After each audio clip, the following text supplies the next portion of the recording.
Emmanuel, des zones temporaires de sécurité, c'est plus ou moins la seule précision qu'a apporté l'administration américaine sur le combat de la coalition contre l'État islamique en Syrie et en Irak. La France, Paris, qui attend un peu plus de détails. Concrètement, ça va servir à quoi?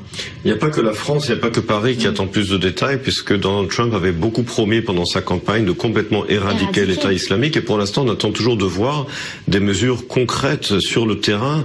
Est-ce qu'il va y avoir un engagement militaire terrestre?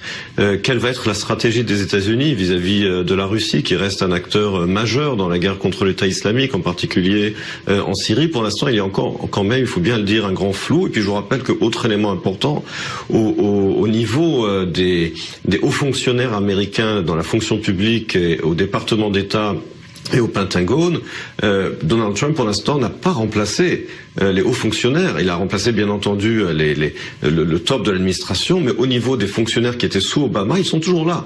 Et donc cela est également une indication qu'on ne voit pas exactement quel est le changement, pas seulement parce qu'il n'y a pas eu un grand chambardement au niveau des hauts fonctionnaires, mais également au niveau de la stratégie. On ne voit pas aujourd'hui encore quelle est la stratégie de Trump, qui avait promis énormément pendant sa campagne. Et pour l'instant, comme je le dis, ce n'est pas que Paris qui se demande quelle va être la stratégie pour éradiquer l'État islamique. On attend toujours de voir les détails. C'est très flou et Jean-Marc Ayrault notamment a exhorté les Américains à plus de précision. Merci beaucoup Emmanuel d'avoir été avec nous.